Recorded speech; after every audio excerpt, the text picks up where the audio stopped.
Tonight's special guest is my good friend, Mr. Will Dailey. I've taken to making these videos at the beginning of every show because I've noticed that people have these countdowns, 30, 29, 28. So, I don't know, those seem kind of stale to me. You're sitting there waiting and waiting and waiting. So instead, I've taken the time to make these videos, 24 seconds in, 25, 26 seconds in. The reason I have the mask on is not because I'm quarantining from myself in my own room here, but it's because I've noticed that these videos that are always out of sync with my face, the audio and video. So it's like, I don't know, it's like one of those movies where it's like the subtitles and nothing moves and everything doesn't make sense, blah, blah, blah, blah. Enough about me, more about tonight's show. Will Dailey is somebody I met in Boston the year I moved here in 1996. I tell this story all the time. I won't bore you with it right now, but we met at an open mic and he just blew the room away. The story's a lot longer than that. Maybe we'll tell it throughout the show. Maybe we won't. We probably won't because Will and I both know the story. I want to get to some new shit. I haven't talked to Will in a while. Talked to him a bunch at the beginning of this pandemic. And is there anybody who's worked harder to put on streaming shows and take care of his community than Will Dailey? Is there anybody who's worked harder than Will Dailey doing all this? I don't think there is. Will Dailey has been nominated for multiple music awards over the years, but this year I can't think of a person even more deserving than his normal circumstances of being deserving, because he's really busted ass and he sent a lot of money in a lot of directions, or people like bartenders and menus and people who really just gut punched by this pandemic. But the bottom line is Will is a wonderful musician and a beautiful person and a good friend. I'm lucky to say a good friend over the years, and one of Boston's serious anchors, one of our biggest allies, one of the reasons it's awesome to be in Boston if you're into the arts and music. Ladies and gentlemen, without further ado, 5, 4, 3, 2, 1, Will Dailey, jump freeze.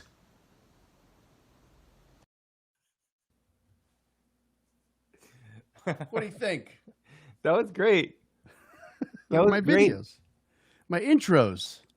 I mean, who would have thought the dude who bust in the T station could figure out all this tech stuff and how all this fancy, like you're the Q from Bond of digital streaming right now throughout Greater Boston. If this happened and I was still a young busker, I'd probably be down there. They'd be chasing me away. I'd be like, fuck it, I'm going to play for tips to like 5 people. You'd have a mask on, though. You would. I'd have a mask on. You'd have 3 songs about masks. 3 songs about how viruses work. Yeah. You might be right about all of this and more. I think it'd be great, actually. I think that's what you should be doing. I literally thought at some point, maybe it's my duty to busk again, because I play every Thursday and I call it back to busking, because I'm literally back to busking. I worked at the Big Burrito in Allston next to Harper's Ferry from 1996 to about 1998 or 99 when I got fired. Right. And I started busking. And that's the reason was I had no job. I needed money. I started busking. And that was the beginning of something very special. And this is the closest I've been to completely unemployed since that day. I'm going to get my notebook because I want to take notes during this conversation. It's recorded, man. I know, but do you really think I'm going to go look at all the photos I've taken in the past 15 years and the videos we've all taken? We're not. It's just going to sit, and people are going to leave all these gigabytes of photos for their children. Everyone, forget desert island discs. We need desert island photos, and just like everyone, 25 pictures, right? Yeah, I actually, it's a little early to.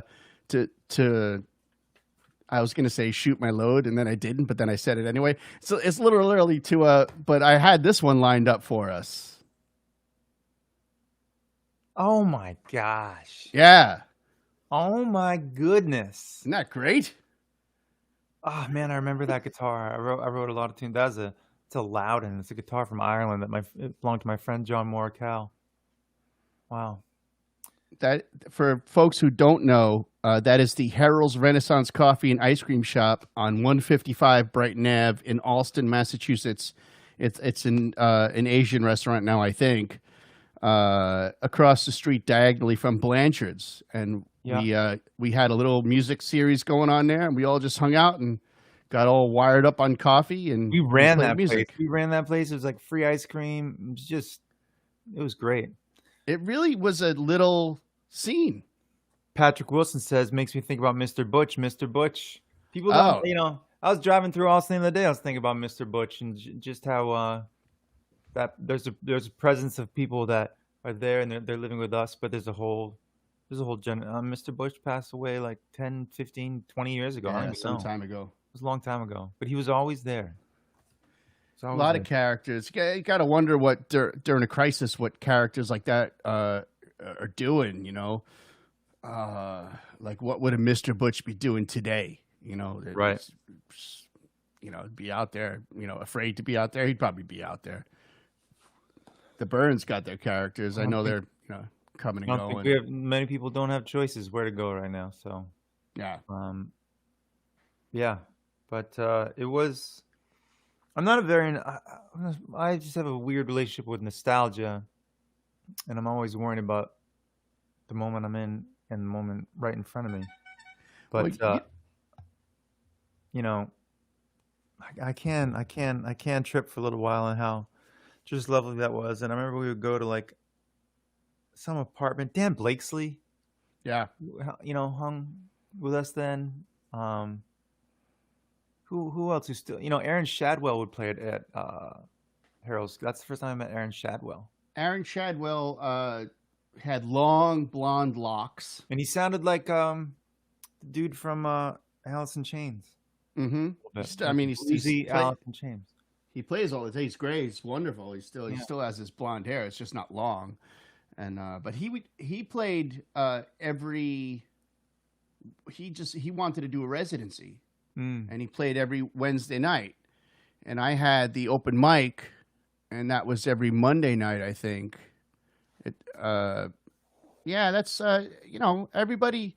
Have you been watching the Comedy Store special on Showtime?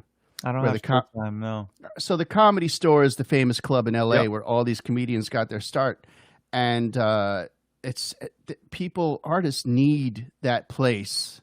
You need a place to just work out the material, and the open mics are great for that. But then you need something beyond that. You need the 30-minute set, the 40-minute set in the comic world to be the 5-minute set, the 10-minute set. But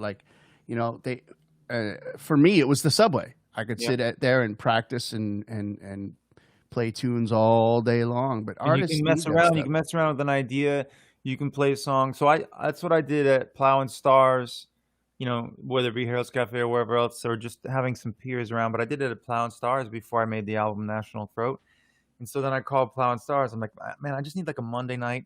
And I have this little side name that I call Iron Harvest, where it could be me and anyone else. But I usually just make the rule where, hey, everyone show up, and I'm going to play some songs. I'll try not to put too many changes in it, but just wing it. And I record them all and usually try to get whoever's in that bar on a Monday night, get their reaction, and invite a couple friends down so there's some people hanging out.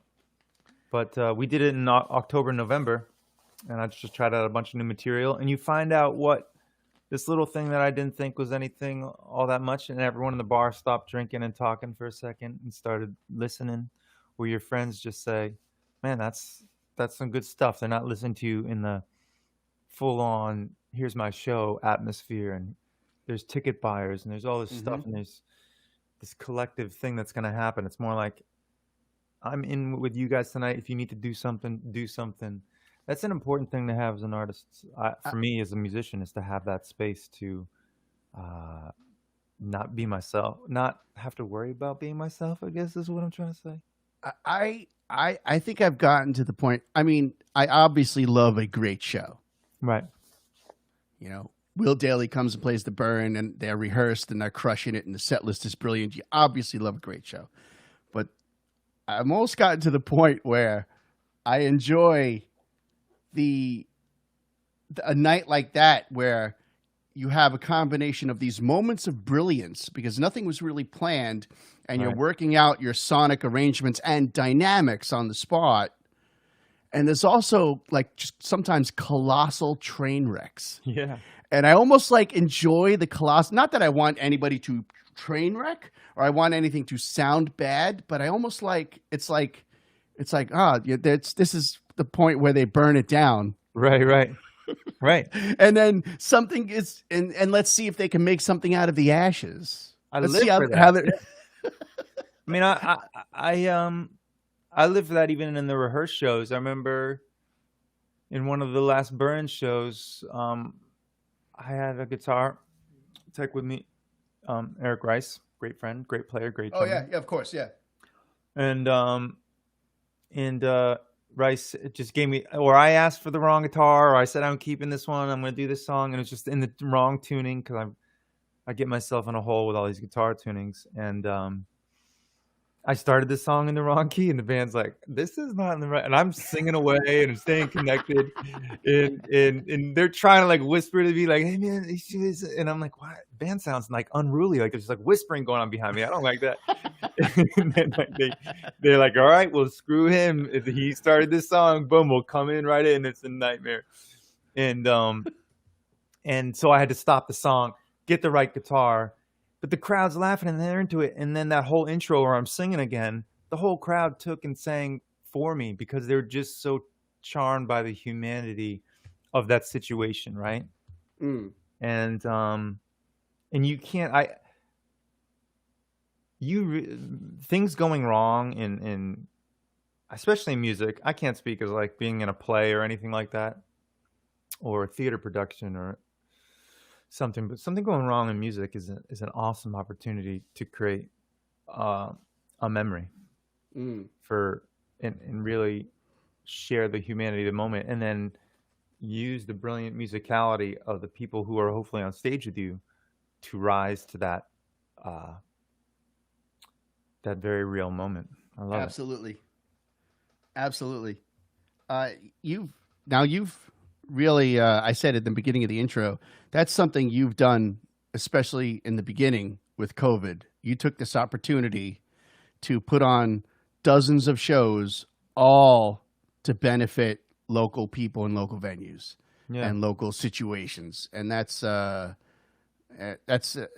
And I mean, that's a beautiful thing, man. And it's just interesting. I tried to do a little research for this thing, like and I try to, of course, keep up on everybody and what everybody's doing. It's like, it's impossible to keep up on you because you've always got another 20 things on the burner right behind the bunch of things that are in the spotlight that are like, oh, Will's got a new record. It's released tomorrow, which I think is literal, right? It's an EP. Yeah. It's an EP of covers. Yeah.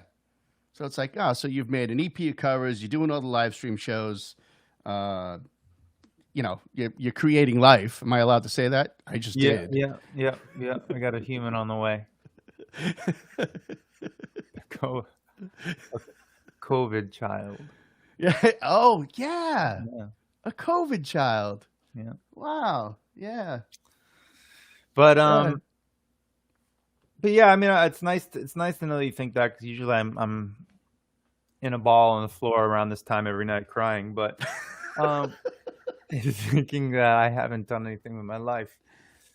But that's that. I mean, here's the thing: there's so many people out of work, and the amount of relief that needs to happen right now for the artistic community is not just a lifesaver for the arts; it's a lifesaver for everyone else, because you do not want us coming for your jobs. We know how to work 24 hours a day. It's in your name. We don't know what a weekend is, or a vacation, or benefits. And to think that we could then work for only 8 hours a day for 5 days in a row and have all those things, that would just be the easy. You do not want us taking those jobs. We've spent a lifetime figuring out how not to work. Right. We've worked our asses off. Working too much all the time to do that. And if we have to start out of necessity coming for your jobs, it's going to seem a lot easier to us than what we're dealing with now. That's why you want to buy tickets to the Will Dailey Show. You need to pass relief for the Keep artistic Will on the community. stage. Yeah. Save your own job. Keep the arts working. That's great. That's great. Does Will Dailey really curl up in a ball sometimes at night? I mean, you have a lot going on, and you've already done a lot, and you always have more going on. You are what most young songwriters, any age songwriters, should be aspiring to be. You know?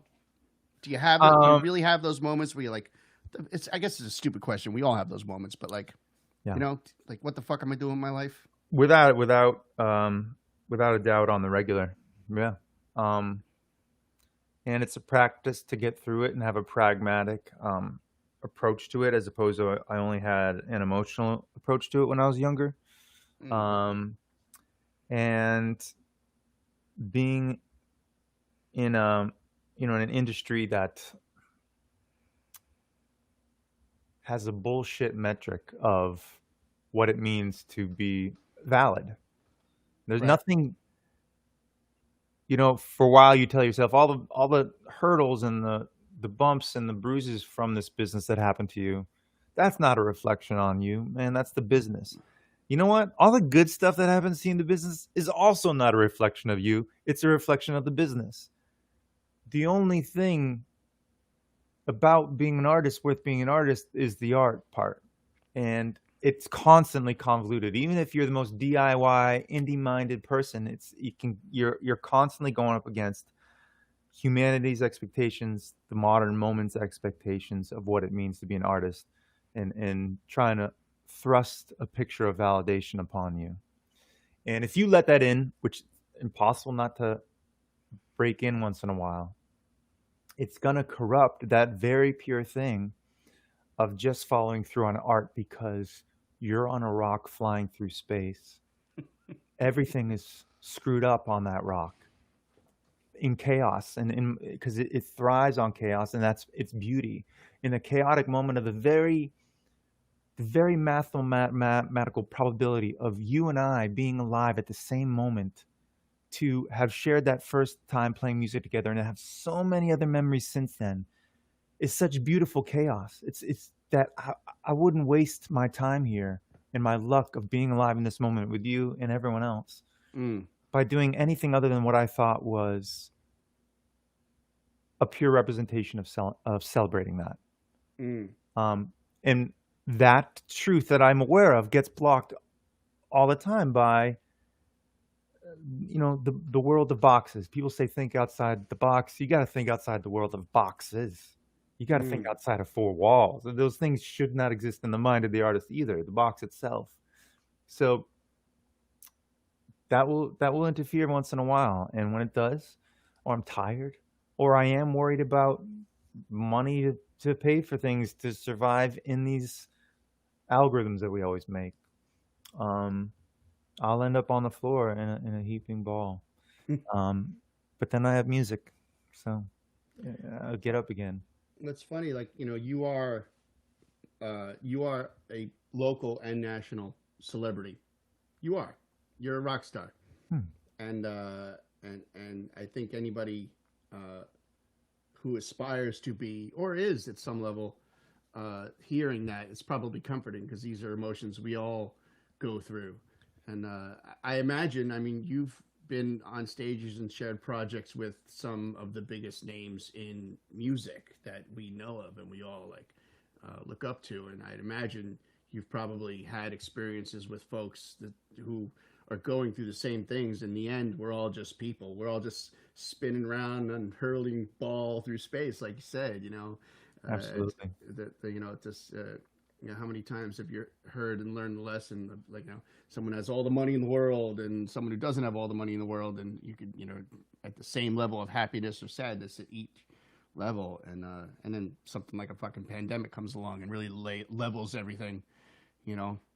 Yeah, and it's challenging every aspect of our reality, and everyone who's adhering too much to the fallacies that brought them to things like everybody shouldn't have healthcare. If someone who thinks healthcare isn't a right, and the right to care for your mind and body isn't a human right, they've had to go through so many hurdles to apply that fallacy to their soul and their mind.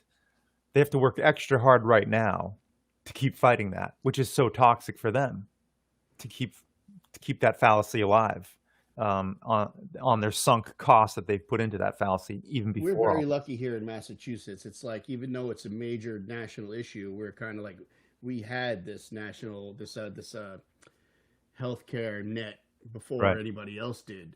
I can't imagine what some of the country's going through as far as worried about losing this basic necessity of life. It's sometimes on this podcast I will go into politics. Sometimes I steer away from it because it's just we're very like-minded people. I'm assuming, and we just start going. Even if we weren't, that's the problem now. I think people are more like-minded than they know. We're just set up not to be. I had a friend who said, my friend works like 20 hours a day. He just works himself to the bone. And he grew up in a conservative family and said, I'm just afraid of socialism. And this is one of my best friends. I said, this is the guy, if anything happened to me right now, I would call first, and he would be at my door, picking me up in his arms, Right. And I said, well, are you against the meat industry? Do you not eat hamburgers?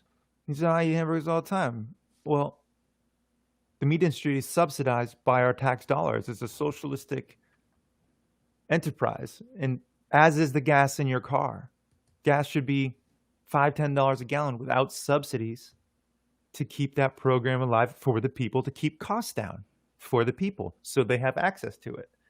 You're not against the fire department, so you're not against socialism. It's all right, and it's just a word. We're talking about ideas to solve problems, and if you apply a whole word that you've tacked something onto, it's like the word conservative and liberal. It's like, well, in my whole life, one party has been liberal with the rights of someone's body, of who you love, just giving away these rights, or liberal with the rights of what our national deficit should be. It's not supposed to be the Conservative Party, but the Conservative Party has been this progressive party that is just trying to keep everything nicely in a box, and this should do that. It's like these words don't mean anything anymore when we're having these conversations, and it's grown exhausting. So we have to get together and just talk about the ideas. And anytime I'm with someone and you talk about just the ideas, you talk about just what the ACA is, or you talk about how our meat industry really works, or the fuel in our tank really gets there at the price of $2.99 a gallon. You can just exploit any word onto people and put this umbrella on them. And I don't know. I'm happy talking about it anytime. How much does it come into the actual writing?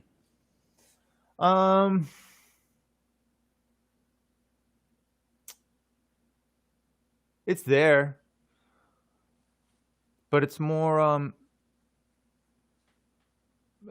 amongst the feelings of it. I have this one song called $300 Man, but a $300 man is what you could pay $300 to get out of serving in the Civil War. And wow, there's a lot of riots because guess who could afford $300 to get out of the Civil War? A bunch, the 1% of everybody. And so there's a $300 man riots in New York City during the Civil War. But at the same time, when I was just seeped in that idea, I was also playing Farm Aid and working with family farmers around the country a lot. And those two ideas just kind of meshed together into that song that I penned. It just came out real quick.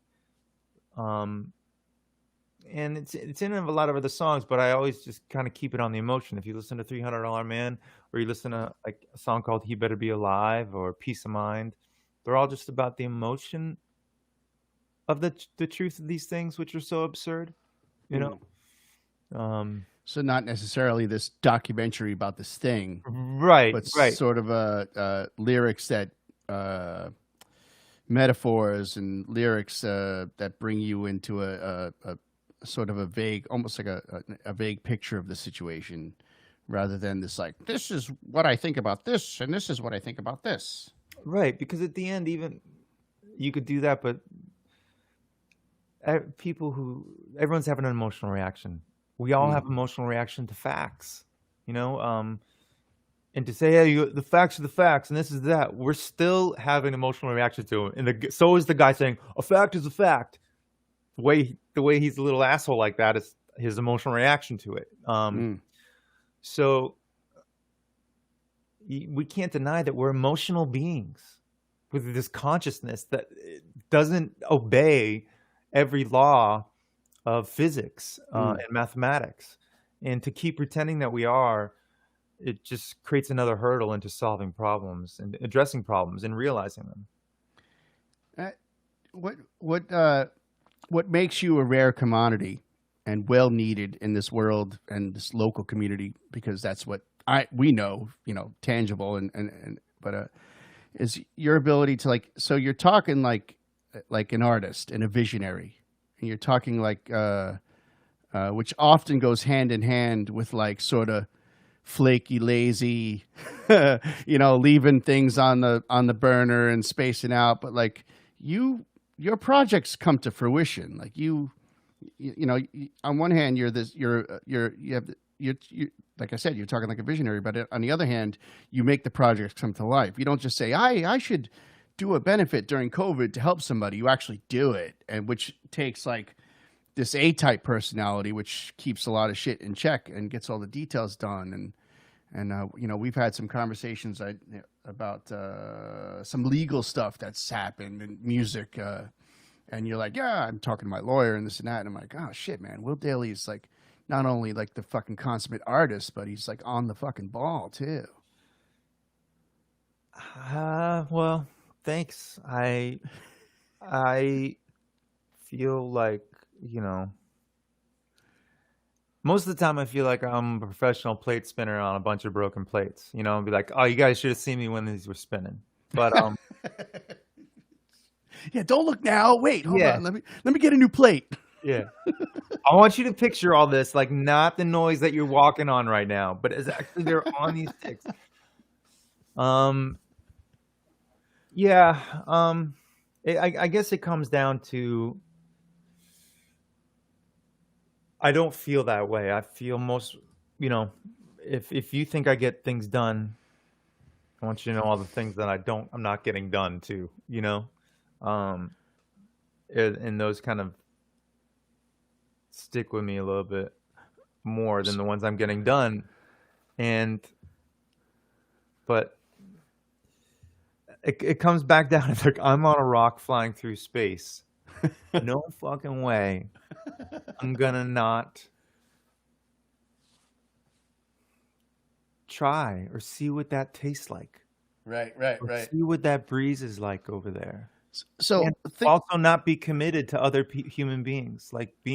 It's one thing to be like, I just want to walk in the woods the whole time, and that might work for some people, and we need some people to do that, to come back and tell us what that is like. But I personally need to be connected to a lot of people. I always have this heartbreak family connection to everyone I play with, and so as long as I'm being loyal to other human beings and to the fact that I'm gonna taste that food, I'm gonna try that drink, I'm gonna try to get that sound that I think I hear. So I got to know. So one of my favorite quotes is a Steve Martin quote where he says, and I'm paraphrasing, I don't know what word for word, but basically, it was then I realized that it's okay to have grandiose delusions of grandeur, crazy ideas in between fits of real inspiration, where he's like, I'm going to do this, I'm going to do that. And then it would all accumulate to this thing or what. So I got to know, what are the you have anything is like I knew I had this idea, and it's in retrospect, you were like, that was fucking crazy. What was I thinking? Concert on top of the Prudential. Oh yeah, those are the best. Yeah, putting yeah, I can't even. I've buried them too deep, but I still have things I have been for a long time. For your own safety. Yeah. But I guarantee you, there's 3 things that I'm working on right now that are go into that barrel, and the lid will be sealed tight again. But like I've been working for a long time on a movie script about MacGyver, you know, but it's about the Really? make. It's not about MacGyver. It's not a movie like MacGyver. It's like, oh, they made a movie about 21 Jump Street. They make a movie about Transformers, like a product. It's about the movie's about the making of MacGyver that we never saw. Right. And about how actually Matthew McConaughey is not really Matthew McConaughey. He's actually Really? a body double because he got hired to play MacGyver, but Richard Dean Anderson and him got into a fight because Richard Dean Anderson thought he should have the role. They're both so method about having it that they did MacGyver gadgets against each other.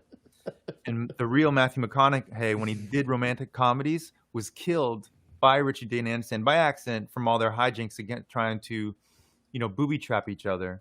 And so Matthew McConaughey's body double took over as his life, and that's when he became a really serious actor. Yeah. All right. So there are some things I don't follow through on. So that being said, digging back to our archives that we know of each other, was it you or was it Will or was it the both of you who wrote Meat Helmet? Willem? You mean Willem Hartzong? Willem, not Will. Willem, my bad. He wrote Meat Helmet. So you just starred in Meat Helmet. You're talking about Greasy Watermelon. I'm talking about the Greasy Watermelon Olympics. Billy Beard, I will keep you posted on that, man. I got a 1-page. It's going to be beautiful. I'm not kidding. It's just I don't have time to sit down and write script. But you like it, don't you? It sounds good. Some hearts on this if you like it, or some emojis or whatever. You, back in the days, late 90s, you and Willem did this whole I Olympic Greasy Watermelon. I think I was too hungover to show up to the thing. I was supposed to be there, and I'm a fucking idiot drinker, and I just didn't make it. But you did this whole shoot in like a pool about Greasy Watermelon Olympics, and then there was. Yeah, it was just basically you guys in a pool throwing around a greasy watermelon. I mean, imagine you're right. It's like 2000 or something like that. And there's no, Willem had to get cameras. There's no editing software. Right. A little independent hour-long film that he premiered at Coolidge Corner Theater. And it's about the sport of Olympic greasy watermelon. And I played a character from the country called Gonadia in the Olympic greasy watermelon. I didn't speak English, so my lines were easy to learn.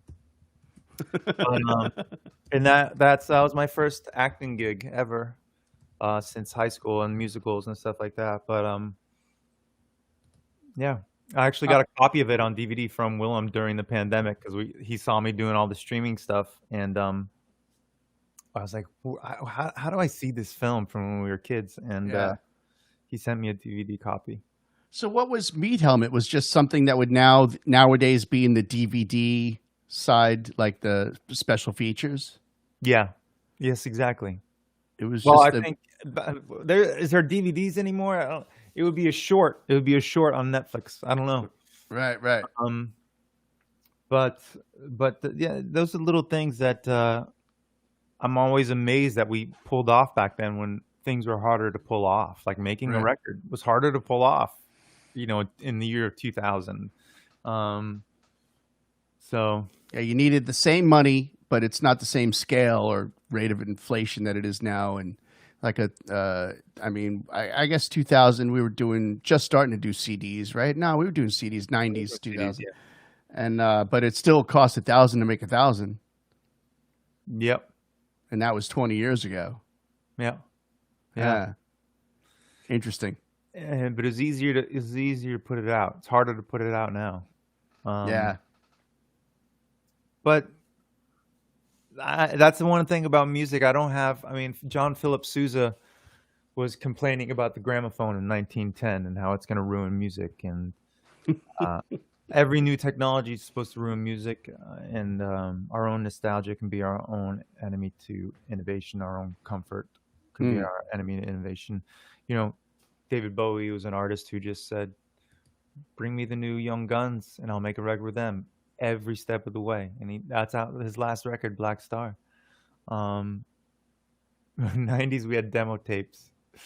But that's what, Black Star by Bowie. It's just had all these young cats on the record, these jazz cats from New York City.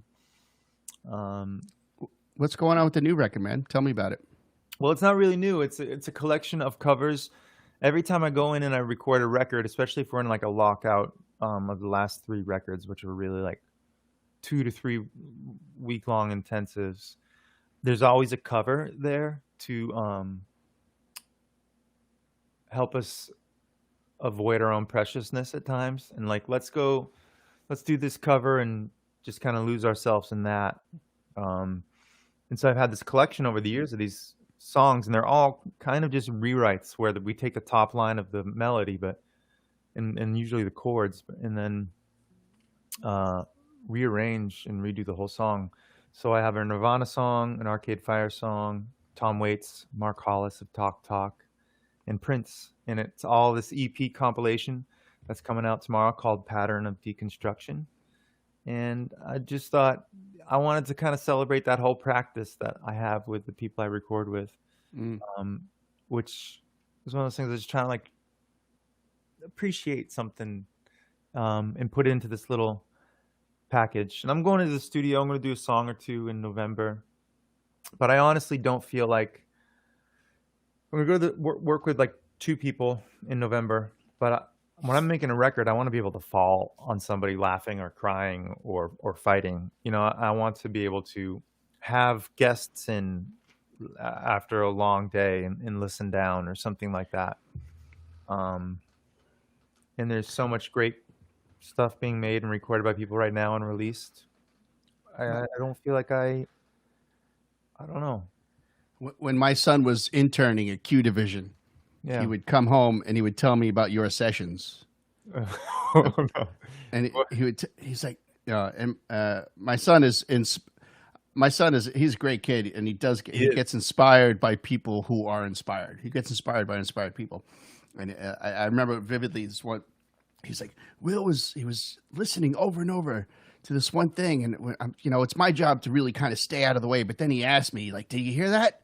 And I listened, and I was like, "You mean that bell?" He's like, "Yeah, yes." And Will was like, "Listen," it's like these meticulous details in this song. I think it must have been like harmonics or something like that you were mixing, and it was definitely like later on in the production of the record. It wasn't like basics or anything like that.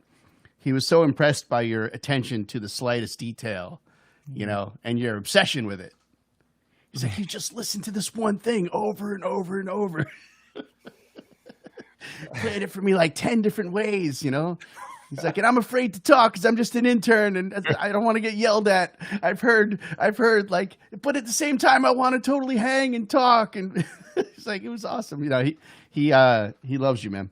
Oh man, the interns there have been just amazing over the years. It is some of the best part. And honestly, the energy of the intern just matters so much because they're in the room with you the whole time when you could have having really intense moments or beautiful enlightened moments. And he came with an extra bit of like, all right, this guy's good. I know his history, but he was wonderful. He was wonderful in the studio. And it's always great when you have a kid in there and this person is just soaking this all up. And I didn't start getting into their my first producer was Leanne, who booked Kendall Cafe.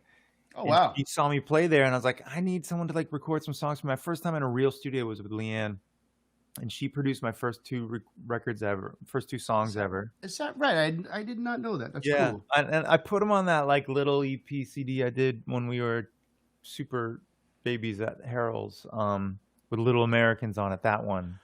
I love that song. That record. I mean, no one. I don't even know where a copy of that is. But actually, the artwork. My friend did the artwork. My friend's artwork of that. That thing is right behind me. This was the cover of that. Yeah, I remember that. I remember that well. But Leanne, there's a song in there called Caboose. You remember that song, Caboose? Actually, those are 2 of my favorite Will Dailey songs of all time. You I used to play that, but Leanne recorded that song, and then I found myself years later working with a guy named Tom Polche at Mm-hmm. Q Division with Mapari, and get my ass kicked by him, which was just, he was like, became my big brother and mentor, and we worked together for years and still do. Um, but I remember being at Q and watching these interns. I'm like, man, I wish I was doing this when I was 18. I didn't know this was a job. No one ever told me Mm. that this was a job. Mm. In my mind, you just like went out and played until something happened. So I was always just like, you go out and you play until something happens, and then someone comes to you with an opportunity to be in a studio. I didn't know I could get in there. I remember calling a studio once and trying to get prices, and I was 25 grand to record records. Like 20, what? All right, Yeah. back to the concert hall. Back to booking shows, which I Insane. create like a lot of. So, um, Yeah, that's my Will Dailey moment, man. Listening to you play the song Caboose. that's It's like, who is this guy? wow. Why do I just want to love him forever? Oh, I got to learn how to play that song again. Yeah. How do you like my wife Danielle? She's forgotten how to play more songs than she's written. I mean, she's written. She just like moves on. She's just like, Yeah. is that a thing with you, or do you can you revisit them at any time, or how There's do you? ones that become like such live staples, or became like, so I have them, and if I played them a couple, yeah, and some it's hard to forget. Some songs from records though we made in the studio, and I've maybe only played once or something like that. I'm 7 records in just on my own name, and there's another 2 full lengths of maybe 3 of songs that were cut from the making of those records. Mm. So, and I'm constantly, and there's a reckoning during this COVID and this pandemic, where I think artists are faced with really looking at themselves, and all of a sudden you're out of the work that you always had, and you're out of any of your momentum that you had, and you're just kind of left with a reflection of yourself. And I remember just looking for months, just looking at my catalog and thinking, this is just shit, and just collapsing in this void. And Is it that you get tired of it because you've been doing that over and over, or is it just that you literally just lose faith in a song? I think it was the moment of like the pandemic for that particular moment, the pandemic halts your life and the life you thought you had as an artist, which is so dependent on constantly being a spinning wheel, that just becomes a really dangerous psychological space. But normally I'm mostly like, forget the past. The past, it's the moment you're in and the moment in front of you, and just as a habit, maybe it's a survival habit too, so you don't have to face it. But during all that streaming stuff, I did things like, I'm going to play this whole album, that whole album. So I went back and learned things and found some appreciation, and in their songs, I was like, oh, I'll be playing it, and like someone's like, that's my favorite song. And you're like, that's all you really want. I kind of, every new record I have, the whole metric for the record of whether it's been a success or I'm done working it, is when I've had at least a conversation with one person in person, or some back and forth of communication, where they've said, oh, that song is my favorite song, or means this to me, and it's really like a stake in the ground, and that thing that I worked to make is now anchored in someone else's heart and mind, then I'm good and I can move on, and I've done the work. I've done enough tours, I've done enough shows, and I can start working on the next project. I didn't abandon these ideas. I didn't abandon this effort of all the people who worked on it. Yeah, you put it out. It's out there. Like the world can't give it back to you unless you put it out there. Right. And so I have to kind of I have to have a visualization for each record, each song on this album, of a person that it kind of belongs to, once it's been out, and that means something to them. And, one of my favorite, it happens every once in a while, and I love it, is when somebody, says, "Hey, that song or that lyric, I don't know what you wrote it about, but this is what it means to me." Yeah. And it might not be anywhere near the same sentiment, but it's still, but it is something equally as deep or funny or just a situation that someone can relate to, whether it be really heavy or just like a normal life thing. But Absolutely. that's really cool that someone hears that favorite song, like you said, and they're interpreting it. And, it's about one thing that you wrote, and they just interpreted it a different way, but it means so much to them. Hmm. That's really fucking cool. It's amazing, and it's kind of the idea, I think, too. Mm. Um, like Mambo Number Five for me isn't about dancing or anything like that. Um, I'm too sexy for my shirt is really about disposable fashion, and Mm. that there's too much pollution in the world of fashion. Um, but yeah, I don't think I'm kidding about that, and um, I do thrive on those moments. And sometimes you got to keep your mouth shut because someone might be like, "This is my wedding song," and it's about a murder that you wrote about. And um, you got to just Yeah, yeah. be like, "Oh, that's great, congratulations," Yeah, if we're talking about songs and we're just talking about songwriting and stuff like that, obviously there are some songs that they come straight from the heart, or they're just like, you write them half in tears or in anger or whatever it might be. But as you know, we're not kids anymore. I mean, you look significantly better than me. But I think I'm a couple years older than you. But you've been writing songs for a long time, is all I'm getting at. And do you ever get yourself into the situation where you're like, you know what, I'm going to write a song. I'm going to write like a homework assignment. I'm going to write a song for this reason. Just kind of playing and antsy and hanging out. You're not feeling anything particularly like heavy, and you're like, I'm going to fucking write a song.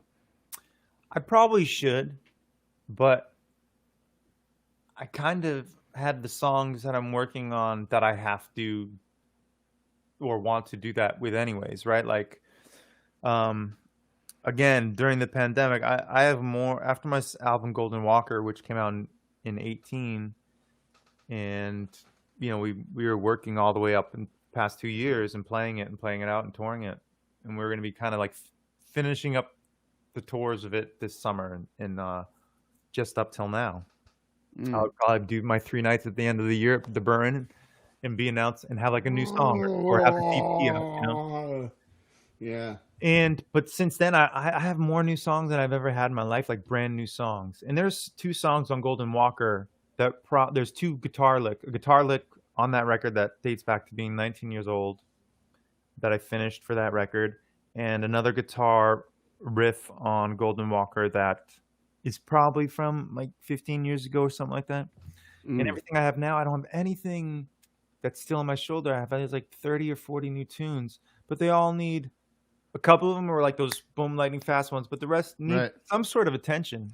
So Something is it? during it pandemic time, I don't that task you're talking about. I have to apply it to the things I have in front of me in yeah, general. that's what I was about to say. So it's almost like a George Carlin approach where he said he gets stoned and he writes creatively, but then he edits. He goes into the edit mode and he writes the Right. song.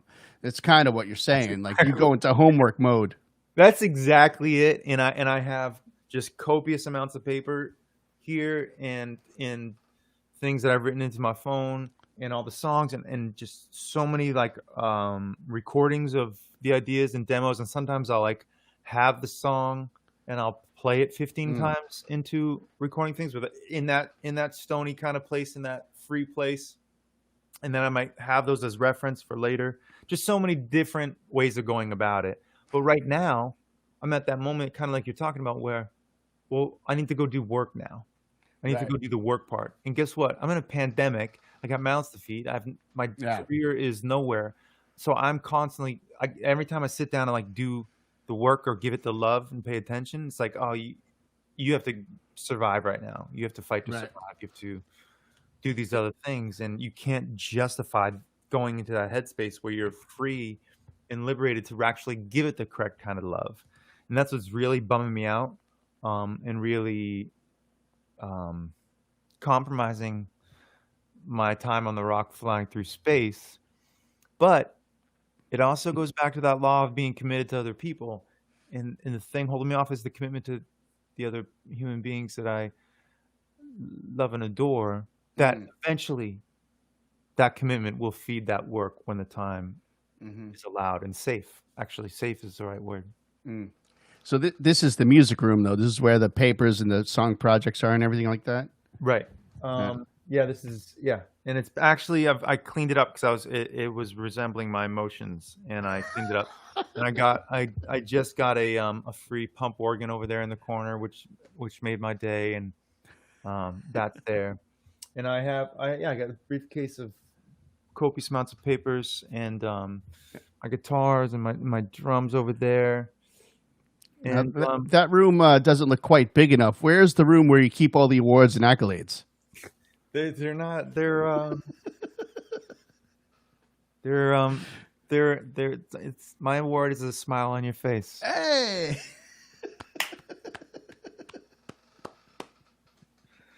And but I do. It's funny to say I'm not sitting down and doing the work, but my mind is always on it. Like my mind is always doing it. My brain's always there, and so it's not like you're shutting off a spigot. You're just not inviting. You're not watering all the flowers with the same water, but it's still. Besides being with family, because I'm guessing that's going to be the first answer. What do you do when you don't want your mind on it? What do you do when you want to shut off? That's great. That's great. That's a great question. I don't know. That is probably my problem in relationships. Is actually that's the problem in my relationships is is that roller coasters. If I go on a roller coaster, it turns off. Well, I know you were very much into martial arts. I mean, didn't you get a significant level belt at some point? That did help me when I did that for many years, and then I just figured I like my hands and I like my body not hurting too much. And then I was touring a lot, and all the other fighters were like, "Hey, welcome back. Where you been? Step in the ring," kind of vibe. I was like, "Oh, I can't."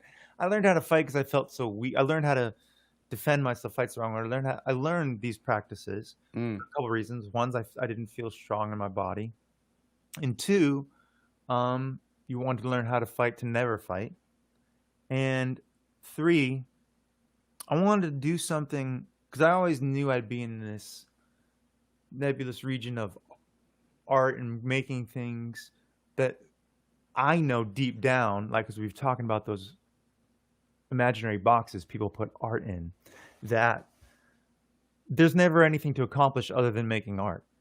Like the best feeling you ever get is writing the song or playing the show and having the reaction with the people. It doesn't get better than that because I've played with all the people it gets better than.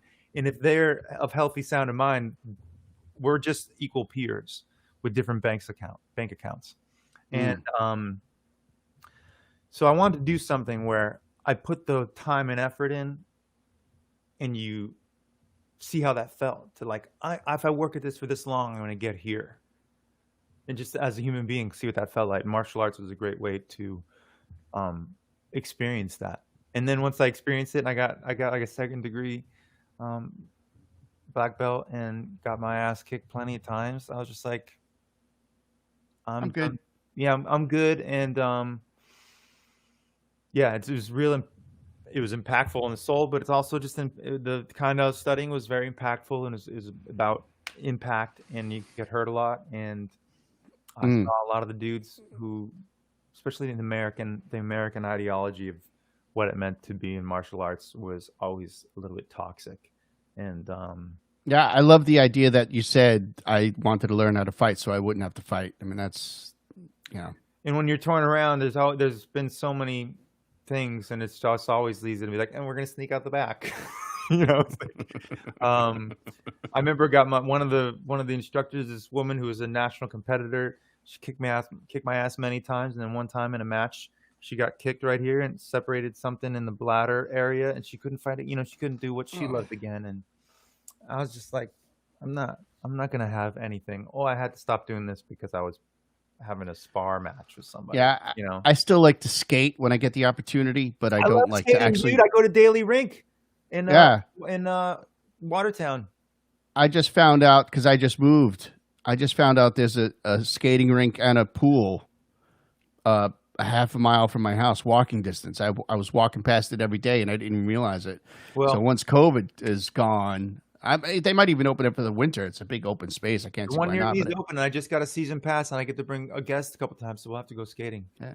But I don't play hockey anymore. Oh, I don't even know how to play hockey. I just like to float on the ice. No, I see. I played hockey for years, and I love the sport, but I'm getting to the age where it's so much easier to get hurt, and not. Yeah. And the thing is, like, it's a sport where there's always going to be a goon who wants to hurt you. Yes. Like, that's why they're playing the sport. Even in a non-contact league, there's someone who just wants to take you out or be, like, overly aggressive.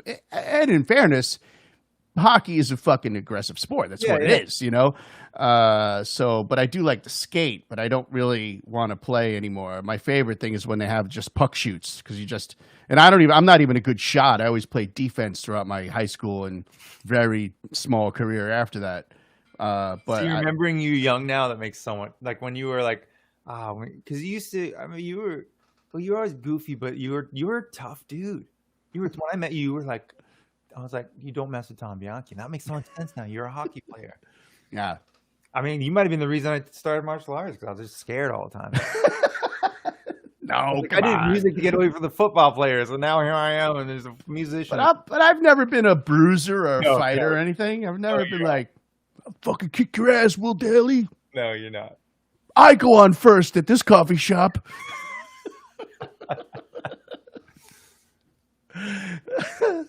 Where is that picture? Oh, you're in front of me now. Sure, you're the star now, but wait till I get my skates on.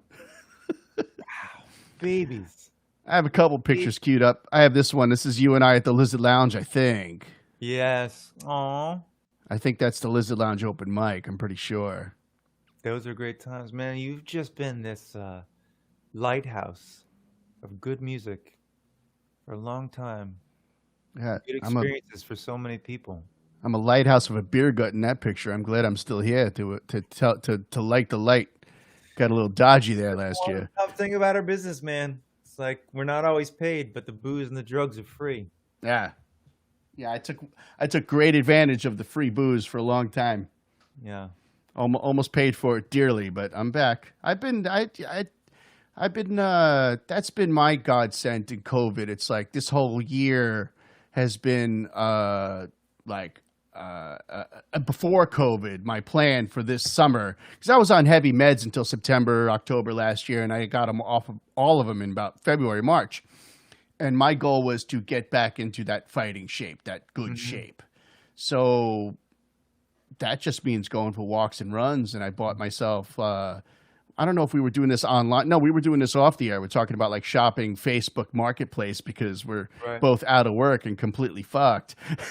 So you look like I bought a couple bicycles, wicked cheap, $200-$300 bikes for $100. And Danielle and I've been going for rides and stuff like that because. Yeah, I think it's important that rock stars like yourself and, dare I say myself, stick around on this fucking planet for a little while, Absolutely. Keep the light lit. Longer than a little while. Keep the light lit. I queued up this picture. I have no reason to put it up there other than I just love this picture. That is cool, man. I that's gonna air in November. I played a set at the Wang, just to the empty room. And oh wow! It's recorded just on the microphone that's on the camera, so it's very live sounding. Huh? It's not like we did it any fancy style. It's like so no sound system, just the acoustics of the theater. Just the acoustics of the theater and the microphone that's on the camera, and to the empty. It's called the Ghost Light series, and it's going to air on Nessun on NECN on Friday nights. They got Laurie McKenna. Livingston Taylor. So it's a whole series of artists doing that. Yep. That's really cool. Yeah. I was not aware of that. Do you know what date yours is airing specifically? November something. So we got time for me to figure that out, right? Yeah. Yeah. Oh no, I don't know. I'm trying really hard to stick to calendars. Like in the beginning of this, like you're saying with the streaming stuff, I was reacting to a moment, like you said, like something came unplugged in the show in the band, and I'm like, all right, grab my acoustic guitar and play until you guys figure it out. I remember one time we were playing the Majestic Theater, and that thing happened, and the band Mm-hmm. came out to play. PA did not work, so I grabbed an acoustic guitar and played in the Majestic Theater, which obviously was built for that kind of thing, and it sounded unbelievable. And then they were scrambling behind me and fixed it. And Those are the moments. yeah, those are the moments, and that's that's what we were talking about before, and that's a lot of what I thought the streaming thing was. I'm like, oh, I'm just reacting to this moment, and this is going to be 6 weeks tops, or let's just say this is 2 months. All right, I will stream for these clubs, and then there's a lot of money came in, a lot of clubs, and I got a little overwhelmed, and then I had some personal things take over, and Well, you're creating life, Will. You're creating life. That's a priority. right, Yeah. and we're still in it, but it's just reacting to the moment, and you've constantly been doing that too, whatever it is, and you from the creating one of the best open mics, probably the best open mic in all of Boston, to that launched people's careers, it launched people's careers, and then to creating the listening room in Boston, where people like try to build listening rooms, and you just like found a room and just created these set of ethics and vibe around. I've had a lot of help, Of course, we all do. Help. Yeah. We all do. I mean, art does not. That's the other thing about art, and all art, visual, sonic, it does not happen in a vacuum. None of it. Where Van Gogh's paintings were all paid for by his brother. He paid for every drop of paint. They wouldn't have existed without Theo Van Gogh. Is that right? Yeah. I had no idea. Van Gogh couldn't get food on his plate. His brother paid for his food, his rent, his paint, his canvases, his medical bills, his mental health. His brother was so devastated when he passed, he died a year later. And his brother, another aspect, their story is the greatest testimony to what art is and our human experience and our human measurement of it, and how there's this beauty and fallacy kind of mixed together. Theo Van Gogh, the brother paying for everything, was one of the biggest art dealers in Paris at the time and couldn't get his brother's paintings sold at all. Nothing happened. The last couple months of his life, he started to get some press, and then he died. This is after years and years and years of painting and trying to work and having exhibitions and no one coming, and all the other famous artists of the time like, he's crazy and whatever, and passing him by, and no one able to work with him. And if his brother hadn't been there, those paintings wouldn't be there either. Huh. And, if George Martin wasn't there, would the Beatles be there? We don't know, right? Huh. So you akin that to the stages and the small clubs and the up and coming places, and that's the stuff I worry about with what's going on now. Like, doors are shutting left and right. It's really a scary thing. Somewhere in my heart of hearts, I believe that. Listen, if a club closes, it's a terrible thing.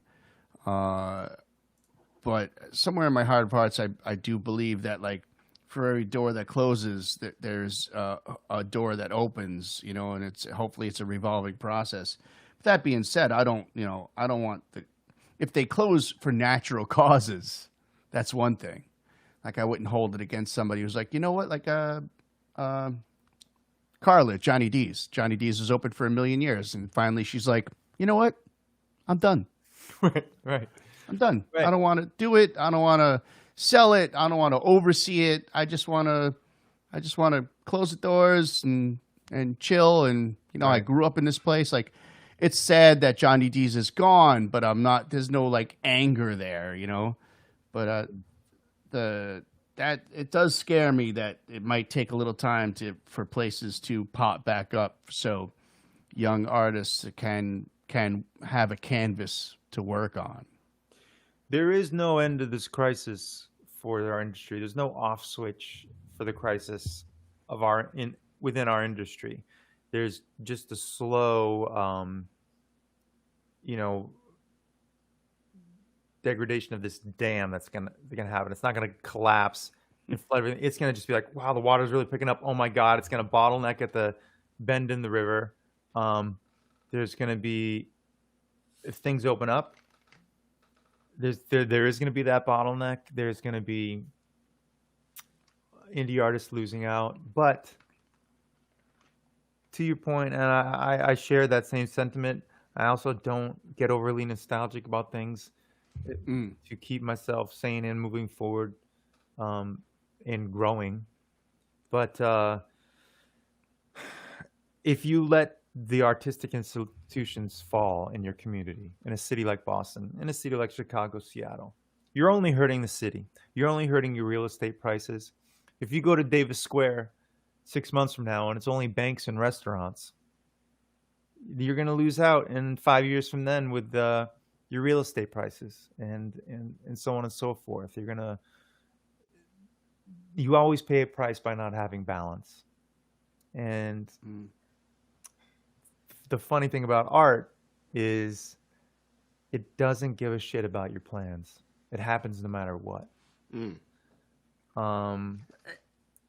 I think, you can deny music education to a whole generation of people, especially those not in privileged communities, and not teach them classical music. And they'll say, you know what? All right, fuck you. I'm going to buy this $25 guitar from Sears.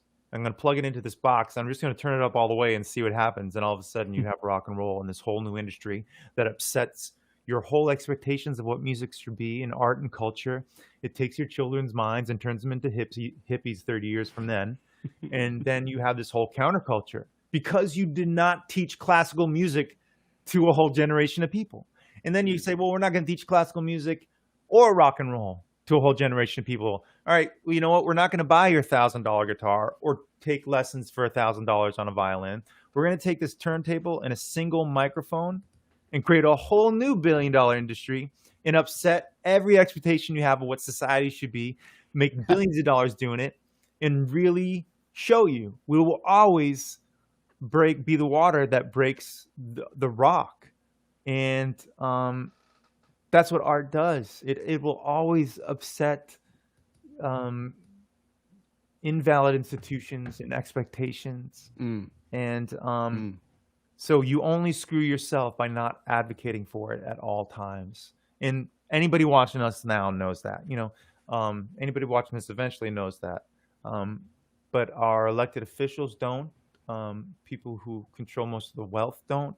They'll buy they're the fools who will buy the expensive Van Gogh thing instead of buying the new Van Gogh thing.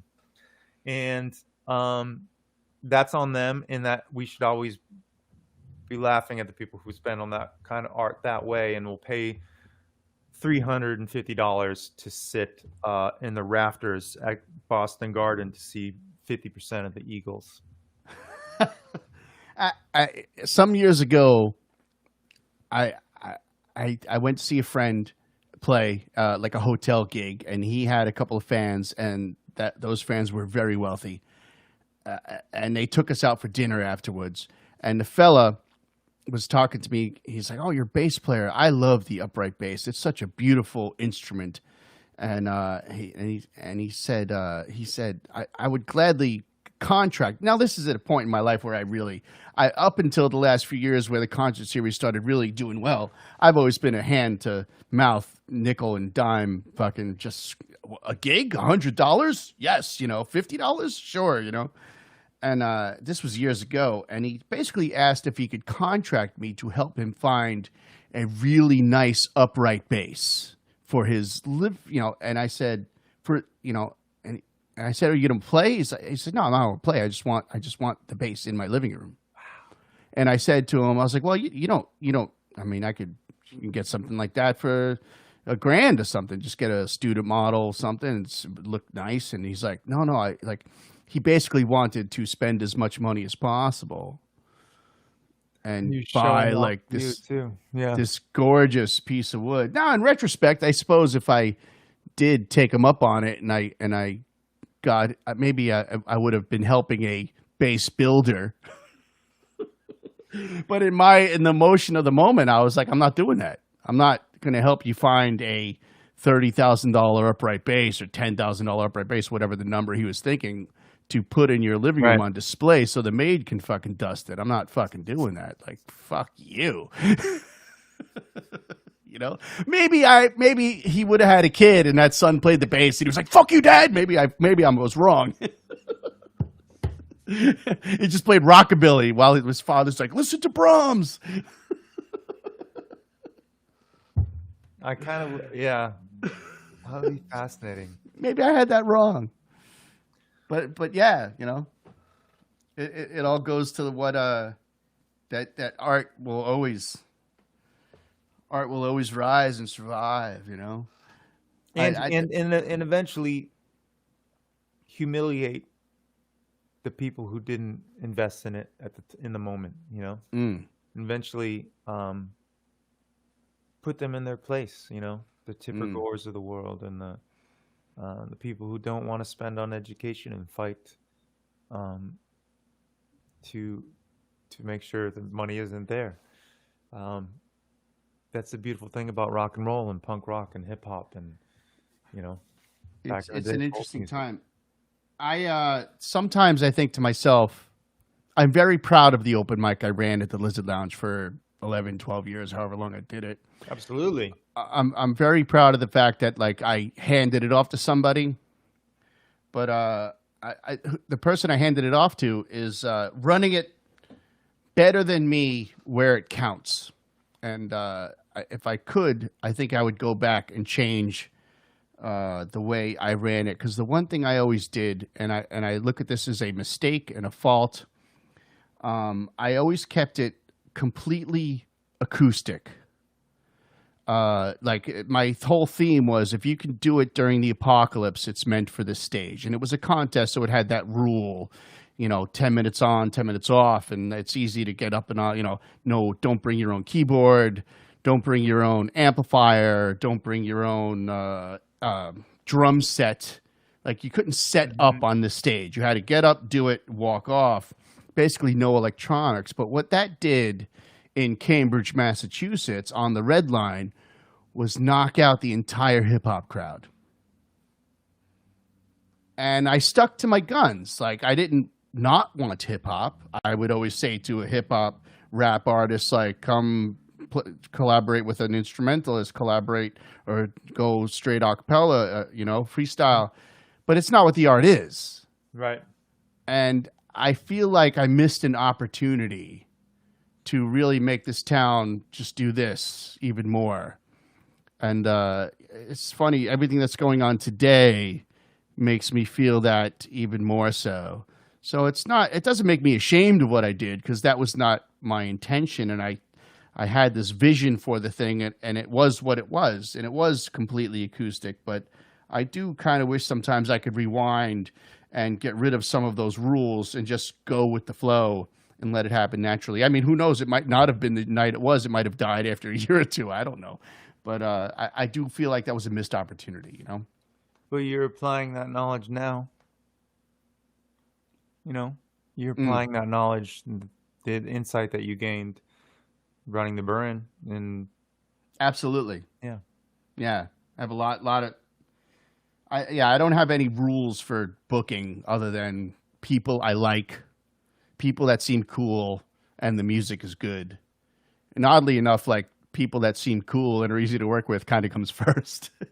I guess maybe I'm just old and jaded like that. I'm like, of course you have to fill the room and sell tickets and all that bullshit. But like, I really just like working with good people. Yeah. I'm very lucky, you know, when I get a job again. No, Other than the out of work thing, I'm very lucky. I know it. I know. So you have a record coming out tomorrow. An EP. An EP. Yeah. An EP. Right on, man. Is And it it's going to of be on covers. sale? It's of covers, you know. So, It's going to be awesome. It is awesome. It's just we haven't heard it yet. Is it on sale? It will be on sale at midnight, I guess. Pattern of Destruction. There you go. Yeah, and so Wednesday night, me and Dave Brophy are having a little private Oh Q&A yeah. on Zoom, and we got about 10 or 15 spots left. Whoever wants to join us and have a drink, and we're also going to drop another project that I'm working on that night to everyone on the Zoom. You ever leave a burner on too long and the project just burns to the bottom of the pot? Oh yeah, oh yeah, all the time. Yeah, I was actually with Naftali McCrary at Eastern Trading Company. Oh, Neff. Yeah, okay. I was with Neff, and it was a couple months back, and he said, I was in a little bit of a rut, and he said, well, it sounds like you're just treading water. You're trying to tread water to stay safe. And you're not a tread water person, and you shouldn't be, because a wave comes when you're treading water and just humiliates you and drowns you out. You gotta keep swimming for the shore as you would any other time. And so I got back to work. And how do we get on the Zoom? You go to the link that's on Tom's, that's on the screen, patternofdeconstruction.splashthat.com. Can you click on that? I can't click on that. Right No, it's not a clickable link. We'll put it in the comments afterwards, Dan. And it'll be it's me and Dave on this, live right? we're gonna be live in the studio. And yeah, I got another thing that I'm working on, which is like a celebration of my work that I've done prior. And then I'm gonna put out a couple songs in the new year. I had European dates in August that moved to August 2021. I was playing Pearl Jam's festival in September that moved to 2021. So I kind of feel like, well, that allows me at least something. When I found that out in April, that those things will be in my future. It's a nice anchor to put my, attach my brain to, and my hope, because, hope is a juggling act right now, for all of us, for everyone, and part of what we're up against is the tactic of diminishing our hopes, and so having hope is a rebellious act in of itself. So anywhere I can find it, I try to employ it. And Neff just gave me great advice and put me back on track, which always feels like a risk at this time, but I'm just doing it. I'm just doing it, and yeah, talking to whoever I can when I can, and if I can connect with you any day, anywhere. Well, what I miss about normality is these conversations, even if they're quicker in person, they're definitely more frequent, where we would see each other at a club or backstage somewhere, and we have these conversations, and they're inspiring. That's the whole reason I'm doing this Monday night podcast, is because I miss people. I miss these conversations. I miss. You know what I miss, because I'm not a drinker these days. I miss those nights where you stay late. Yeah. And you're sitting at the bar, and like, if it's the back room, the front room might still be open, but the back room's shut down, and it's just 4 or 5 of you sitting there with half a pint, just talking the best of shit, just talking shit, just the delusions of grandeur in between the moments of real inspiration. Yeah. And the ability to bounce off each other. I mean, I really value the conversations. We've had conversations over the years, funny fucking moments too. I remember at the Charles Playhouse, just certain moments where it's just whatever. We were both young and just silly, and whatever it might have been. I remember once you asked me to do lights for you. Oh my God. At House of Blues in Cambridge. Yeah. And I don't know how to do lights, and I was probably hammered. I think there was smoking up there. And I was just like, and you never asked me to do lights for you again.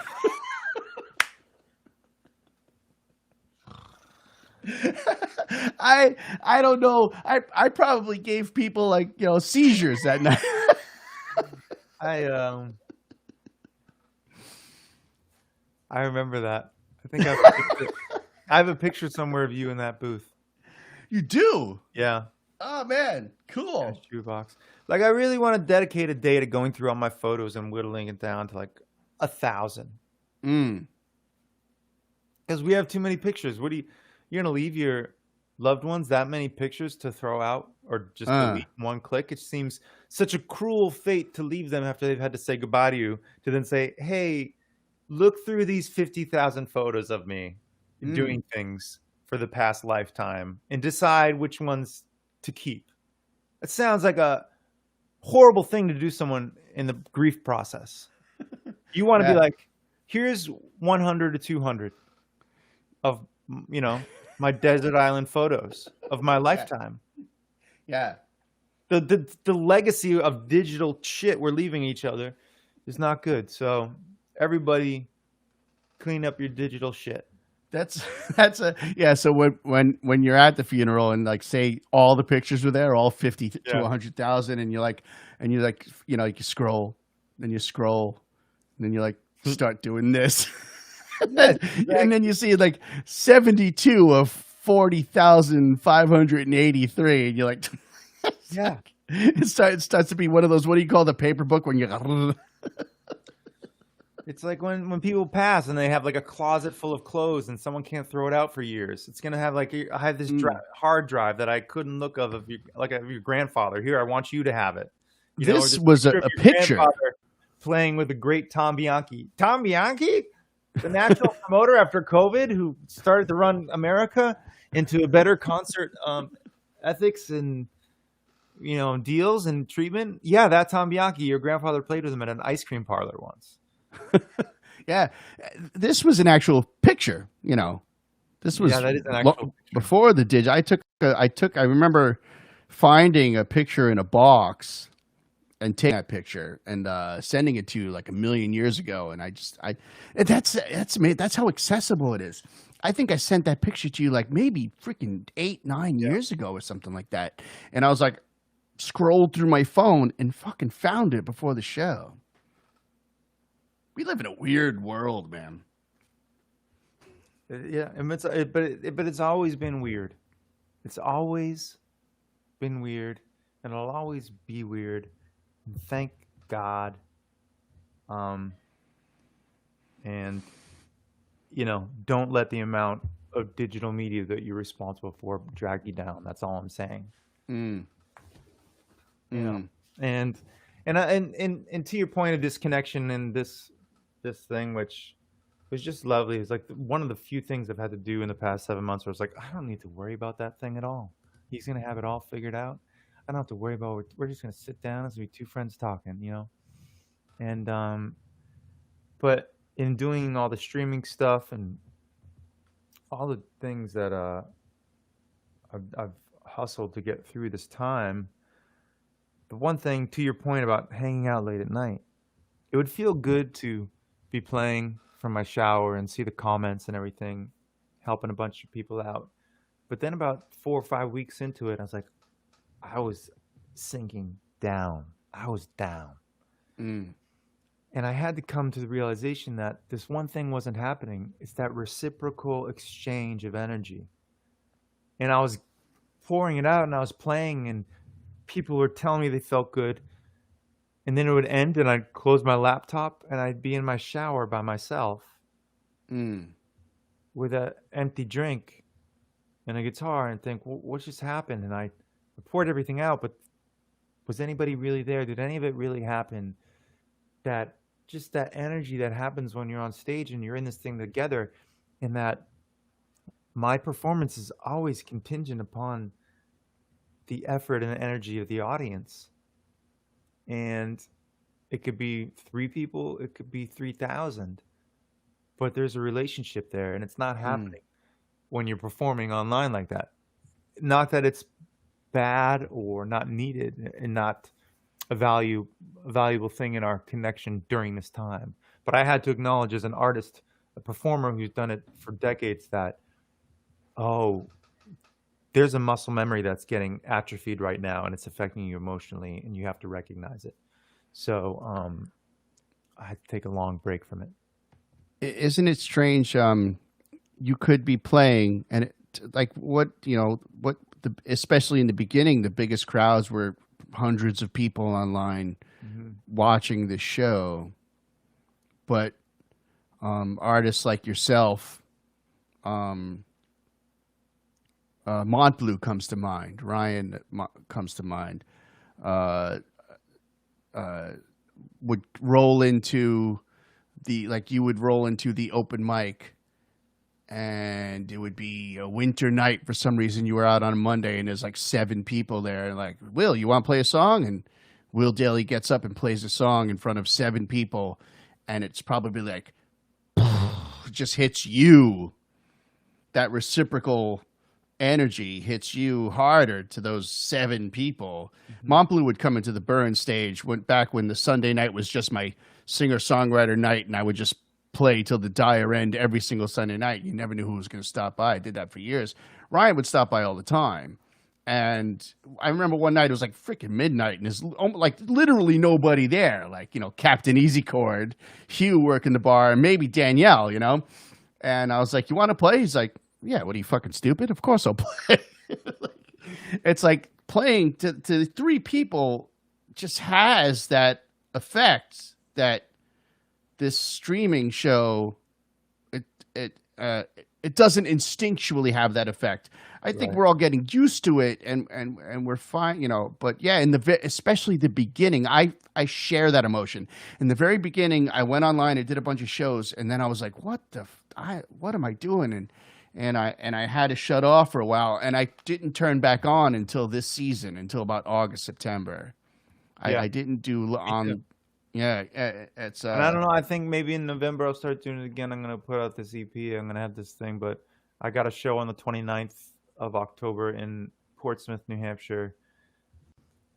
I got 2 shows in that one night, and I'm just gonna still stay away from it for this month. But I imagine myself getting back into it in November, December, January, February, on a limited, maybe like weekly thing or something like that. Working on a couple ideas, but well, now we go through these roller coasters. Mary says, "The absent audience is still so weird. I'm kind of grateful that it's still weird." That's true. Like we want it to be weird. So when we get, we don't want to make this our new normal. Yeah, we're getting used to it. I've taken to and all these platforms like the one we're using right now are getting better at I can put comments up like I've been doing all throughout the show, and so a lot of I got back to playing every Thursday night just to keep my energy up on playing and but a lot of the show I'm just talking with the comments. I'm just talking back and forth to people. Instead of actually this is more of a conversation between you and I, and we have some great friends on board hanging. But the online shows has been what's been comforting for me. That lack of you're playing into the void, and the void I've filled with actually just someone says something like Dan Russo is a friend of mine from the open mic. He's a performer. Dan and Mary are in a band together, and I would actually chat it up with Dan virtually online. I guess we're all adjusting, and to Mary's comment, it's we're adjusting and we're going to be fine and we're making it through, but I'm glad it's still fucking weird because we're looking forward to when we're over this shit, Right. That's right, baby. And I'm gonna so in closing, I won't be doing my 3 nights that close out the year at the Burn. Yeah, but and those are just those are gaining so much energy, and it was past couple years, it's just that's how I close out my year, and it's almost like closing this great book. And so I feel I don't know if it's possible, but maybe in December I come in there and just play live, maybe me and Dave and Ed or something, play live on the stage and film it or record it or stream it out to an. We can do that. We can absolutely do that. Yeah. I checked in and just recently, and we are allowed to do that as long as it's not during the actual business hours, Yeah. which means we can go in any day, Monday through Friday, noon to 5 o'clock in the back room.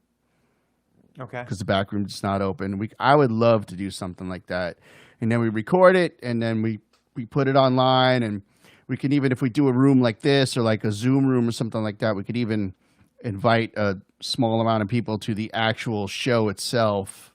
Yeah. And then broadcast that show. We have options. I would love to do something like that. I would love to be on one of your burners.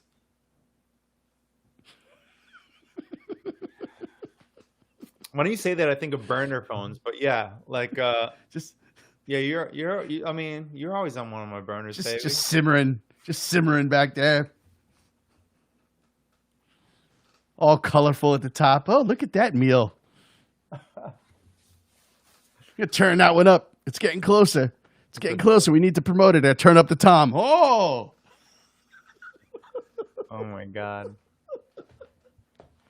So meat helmet. Am I going to get a copy of this or what? It's Olympic greasy watermelon, and I gotta. Yeah, I have a copy somewhere for you. I do. I liked Olympic greasy watermelon, but I liked meat helmet. Really stuck with me. I think was that one of the bonuses on the DVD? I think so. Yeah, it was like this thing where you were showing the world how to make a meat helmet, but it was all in like a, I don't even know if it was French. It was like a fake language or something. And I was in it. Yeah, I think so. I'm gonna ask him about that. Maybe not. Maybe it was just on the DVD, and I associate you with the whole thing. Yeah. I mean, Olympic greasy watermelon was epic. I mean, that was like you greased up the watermelon. You took it so seriously. You were like had the goggles on. You were doing interviews. I mean, that was just classic. You have an amazing memory. I have a weird memory for recall. For 4 months ago, and it all hit me brand new. I couldn't. Like I don't have good old my memory's not good of things long ago. My memory's good for like 5 days ago. But. Yeah, I have a strange recall. I really do. Like if you played Little Americans right now, I could probably muscle through the song on bass, you know?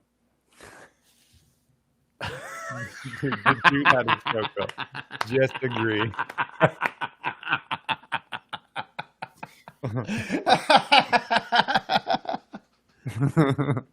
Yeah. Yeah, Little Americans. I'll have to learn. You know what? I don't know if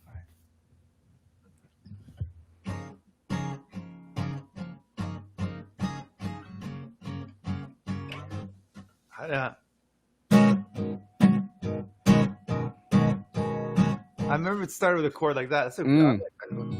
I didn't use that chord. It's that rhythm and that chord, and the verse just builds this wonderful tension until you hit the chorus. Yeah. You know, to going outside, wake your brother. Going out, we're leaving now, and you just.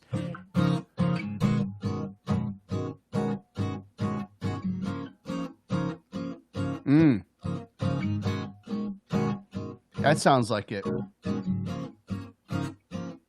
That's it. Wow. See, I can remember the old songs. Yeah, and then when that chorus, it's one of those songs where I had a question queued up for you in my brain that I didn't get to because we were just talking, but like that's one of those songs where it's just tension in the production and drums are just real tight and crisp and clear with a lot of space during that, and then it just opens up into that, you know, the Little Americans, Little Americans, and you know, whereas the verse is like dun dun dun dun dun dun, you know. You mentioned you produced with Leanne, right? Will Dailey records are amazingly produced. Do you always work with a producer on a record? Or like, I know you have a say in your producing, obviously you're making your record, but like, they're fucking every record I listen to your records a bunch leading up to this broadcast. Like production is always great and it's always unique. And it's always like this record tastes like this production and this record tastes like this production, which is, you know, the goal of all the great bands, or I don't know if it's the goal, but it's what they've done. You know, every U2 record has a fucking sound, and that is that U2 record. You know, Yeah. Do you work with a different producer for every record, or? I mean, the first rule is to be the least talented person in the room to make a good record if it's your record. My first record I produced with Jack Younger. He engineered it and I produced it. I didn't know what I was doing. Even that song "Little Americans," I produced that. Leanne produced Caboose, but I produced "Little Americans," and I got the. Remember when you used to record on the VHS tape things, ADAT tapes? ADATs, yeah. Like, I don't know, 7 years ago, we got those transferred to digital, and I'm just looking at this session. I'm like, are you kidding me? Like, no one ever said, "Hey, let's put a tambourine on this song," or "Let's double that guitar." And like, it's just a bunch of kids who didn't know what the hell they were doing, which all, of course, historically has yielded great stuff, and none of it really matters. Like I said, my projects are done when I know they've found someone's heart. It just so happens that those songs found your heart when we were really young, and they're my songs that have lived with you the longest. You know, I don't want to diminish the songs or your perspective of them, but if I took 2 songs from my last record and brought them back in time, you'd be like, "Oh my God, that song means so much to me," because we've had time. Yeah, definitely, yeah. So always be the person who needs the most help in your sessions. And then Tom Polche produced a bunch of records for me. I produced National Throat with Dave Brophy, my drummer. He and I had been through the ringer together, and we've been from indie label to major label to another major label. And then I left Universal Records in this huff and broke a lot of my relationships to get out of that deal.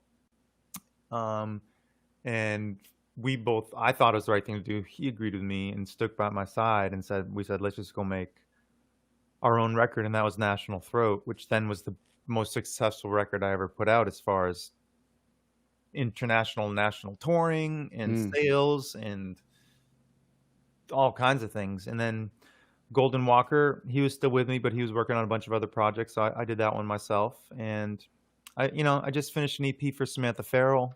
Produced, bands like Old Jack. I produced Ruby Rose Fox. I've produced, a bunch of people. Cliff Notes. So you're saying you've worked as a producer for them? Yeah. And I've done a lot of that. And, been in the studio with a lot of greats, from T-Bone Burnett to a guy named Ted Hutt, who's done a lot of punk rock stuff, and always just... Like right now, I'm going to do one song in November with a producer, John Evans, who's been Tori Amos's bass player for her whole career, and he's got a studio on the Cape. And I just know I want to go. I know John. I like him. We're friends. I love his take on everything, and I just know I'm going to go do one song with him, and I will elevate by working with someone new and bringing this one particular song I have with him, and it's almost just like my own therapy or my own continuing education, and then also conceptualizing with all those songs that I said I have, how I want to present them, while at the same time staying whimsical about it and staying not overthinking that, and that having that letting those two things coexist without combating each other. Well, what's it like over the years making records and getting more and more familiar with the tech and the ways to do things? Where it's like, years ago you might have said like, I want this bell whistly sound, right. And now you're like, well, I'm going to take this thing and put it over here, and as you turn this, in other words, like you didn't have the knowledge to, what you wanted to hear, but didn't know how to make it sound like that. And now it's like, oh, that's what happens when you take a Rhodes and you point it at the aluminum door and put a right.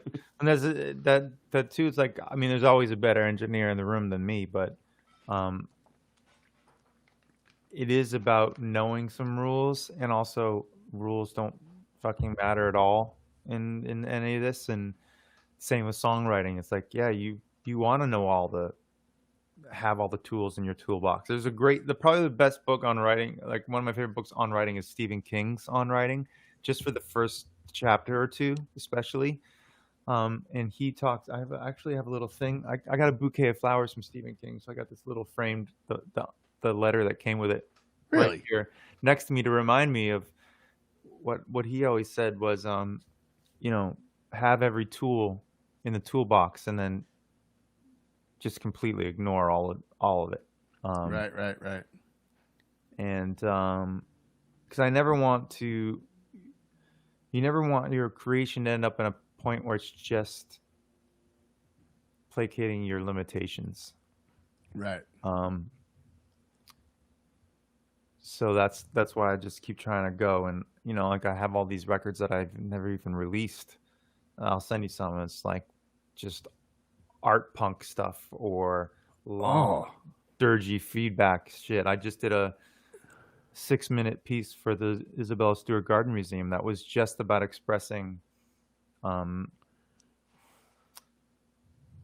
about leaving that world of boxes and not just thinking outside the box. so, so like Prince, you have a vault.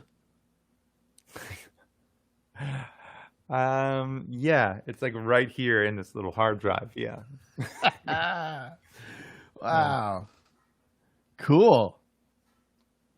Cool. Yeah, no, always working on it. I mean, you know, if I'm, you know, thinking of guys like Prince and that where, you know, you feel, and so many artists, my friends, you feel kinship to that mindset and the mindset that, you know, he had. But he had a lot of success doing it, a lot of money, so he could keep going. And then that money hired other people to help him who are making anywhere from 50 to 250 to $500,000 a year off him, and then can't tell that person, hey man, you got to stop right now and take care of yourself. And that person might say, well, you're fired and you have to risk that to take care of the person.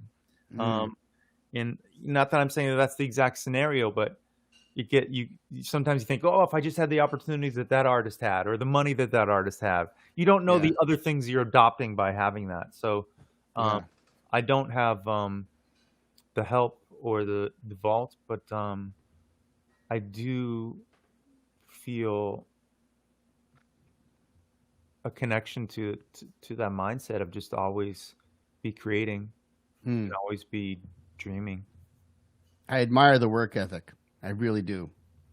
It's the work ethic you have combined with the talent, combined with the good nature and the heart that you have. It really, it's a special thing that you did. I mean, geez, like all the stuff at Fenway, you took sports and music and smashed it together, and you're putting bands. That's such a cool thing. I mean, you've always, you know, years ago, you made a music series at the Charles Playhouse, this little theater, and you just turned the stage into this place where bands could play music and grow. And like, And the Blue Men would come in while you're playing after their show. yeah, they come in and play, and they often watch and judge, but Yeah. also appreciate. They talk to you. The musicians and actual Blue Men would talk with you after Yeah. you were done playing. You know, you know, it's you have a talent, and you've done with it, and you're doing with it, and that's you know, like I said in the introduction, man. Every town needs a Will Dailey. They really do. They need someone who works as hard as you do and is as talented as you do. And I love that, like when you play the Burn, these end of the year shows you're talking about, you always have different openers, and you invest in the openers, and the openers are just so talented, and you're putting them in front of big old crowds. I've seen you do it on every stage you've ever played, whether it be the House of Blues, you know, back in the day, or the Burn, or you know, fucking Paradise. I've seen you like anywhere you've ever played. You've always had. You always invest in, like, it's not just like some person opening for you. You come out and introduce them, and you tell them why they fucking rule. You tell that audience why this person is here and why this person rules, you know? Yeah. Yeah. Well, that's just strange coming from you that you're saying this, because that's how I feel about you. And maybe that's where we just wrap this up in this mutual Yeah. love fest. Yeah. Definitely. It's. I always say this thing's gonna be about an hour. It always ends up almost 2 hours every single time. Oh my God, it's 9:45. Yeah, it goes by. Yeah, every time I'm like, yeah, about an hour, and it's always like the only person that was able to make it just a little bit more than an hour is Brian O'Donovan because he's been doing this shit for years and he knows. He's like, yeah, hey, 9:05, let's go, done. Nobody cares. Our audience has dwindled. We had a lot of people. Now we're down to here. It's time to fucking wrap it up. Yeah. Well, this was lovely. Hey, do you want to stay on that camera for 1 second while I say a proper goodbye to the wonderful audience out here? Let's do it. And then we'll say a proper goodbye. And cool. Yeah, cool. Yeah, you mind hanging for 1 second? I will hang. Will, you have a record, an EP coming out of covers, and not just covers. It's like unique spins on these songs that you've been using to keep the band playing in sessions and keep the band fresh and having fun in sessions for years. I've heard you do covers like that throughout your career. I'm looking forward to hearing this record tomorrow. And you have a live show coming up, Portsmouth, New Hampshire. You have a lot of stuff going on, like we've been talking about the whole show. WillDailey.com. There's an E in Dailey, DAILEY, WillDailey.com / I'm the fucking best. Congratulations on creating life. That's awesome. Thank you. Tell the family I said hey. I miss seeing you in public. And the BMAs is a place where we always run into each other, and it's like, hey, how you doing? Hey, you introduced me to fucking Kevin Youkilis. You're my hero, dude. That's right. And you introduced me to Kevin Youkilis. And now I'm keeping you on here. You're like, I'm just trying to fucking take a leak and eat some dinner and go to bed, Tom. I don't have to be.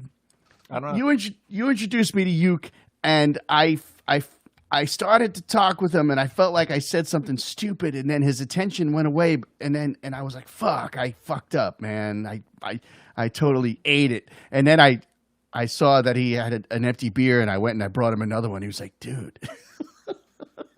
Thanks, man, because I could tell he couldn't get away from this spot to get himself another drink because everybody's vying for his attention. So I just down low, I was like, meh, and I just went like this, and he was like fucking wink and nod, and I totally got back into Kevin Youkilis's Cool Book, and he told me stories of the old Yankee Stadium, and as you know, I'm from New York. Yeah. That was I'm a sports fan boy. Like, I love sports. I love hearing specifically the baseball stories. Right.